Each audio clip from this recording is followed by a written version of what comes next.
Hello leaders, Patrick Jinks here, leadership and strategy coach and president of the Jinks Perspective. We're in episode 25 of Perspectives in Nonprofit Leadership, and it's part 4 in our 5-part series on the 5x5 organizational matrix, which simply lays out 5 pillars of organizational excellence with 5 key competencies in each pillar. Today we cover the 4th of those 5 pillars, which is alignment and performance. By the way, you can catch up on the first 3 parts at the links in the video description below this video. And another link you'll find there is a link to a quick CEO self-assessment and coaching guide. And I strongly recommend you download that as you watch these videos. Let's jump in. The 4th pillar in the 5x5 matrix is alignment and performance. And this pillar is all about strategy and execution. It's about how well your organization aligns resources with intentions to achieve your strategic objectives. I know that's a lot of words, and we're all about clarity, simplicity, and alignment here. So let's break that down through the coaching questions that we ask in this pillar. Number 1, is there a clear and compelling vision that everyone is pursuing together? In other words, is there a shared sense of purpose and objective? And we're not talking about whether or not everyone can quote your vision statement. We're talking about whether or not your organization's key players are all looking at the same box top as their guide for putting the puzzle pieces together. Think about this one carefully, because as a CEO, you might be clear in your mind about the vision. The question is everyone seeing what you're seeing? How can you cast that vision? And is what you're seeing the thing everyone wants to see? Next, do you have a solid business model? This may sound like a silly question, but our experience in the nonprofit sector is that many organizations operate day to day without a clear plan for how the enterprise is funded, how it creates value. Most organizations have an annual budget, for example, but what we're talking about here is a business model that defines your product, your market, your sources and uses of funds, and your strategic positioning that keeps you relevant and thriving. Look at it this way. If you were pitching your organization on the popular TV show Shark Tank, could you convince the panel that you have a pathway to return on their investment if they were to invest big dollars in your organization? Or if you were seeking local investors to start your new nonprofit doing the same thing, would you have a clear, believable business plan that would give them confidence in your organization over the long term? And by the way, it doesn't matter how small an organization you are.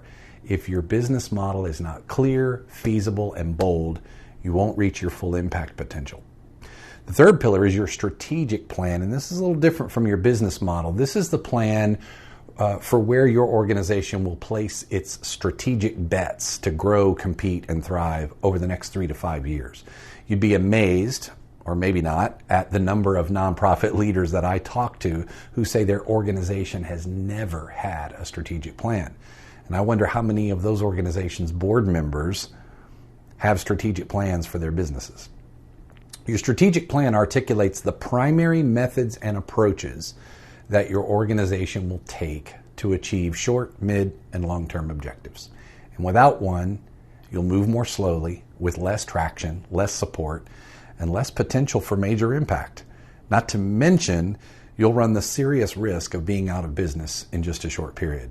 Just because you've survived this long without a strategic plan doesn't mean you'll survive another 5 years. The world is changing. That's what strategy is all about. 4th in this pillar is execution of your plan. I'm going to make this question short and sweet for you. If you do have a strategic plan, how well are you executing on it? If your strategic plans are mere documents that get updated every 5 years but never actually advance your organization in a meaningful, measurable way, something's not right. You and your board should look very honestly at this question. And last but not least in this pillar, how does your organization measure its performance? In the corporate sector, the market provides real-time metrics for businesses that inform their success or their failure. The nonprofit sector is usually not like that. Rarely, for example, is a beneficiary of your charitable services going to say, I'm taking my business elsewhere. So how do you measure success? As community stewards, it has to be about more than how many people your programs touch. It has to be about whether you're using community resources to deliver on your mission promise. And it's also about how responsibly you do so. When we administer the online full version of the 5x5 self-assessment with our clients, a vast majority of them reveal that performance metrics rates in the bottom 10th percentile among the 25 components that we rate in the 5x5. This doesn't bode well for the sector. How is your organization different? That's the Jinx perspective for now. In our next episode, we'll look at the final pillar, capacity and sustainability. In the meantime, as always, if you want to explore ways that the Jinx perspective can help you or your organization achieve greater clarity, simplicity, and alignment in your mission work, reach out and schedule a free discovery call with me by clicking the discovery call link in the video description below.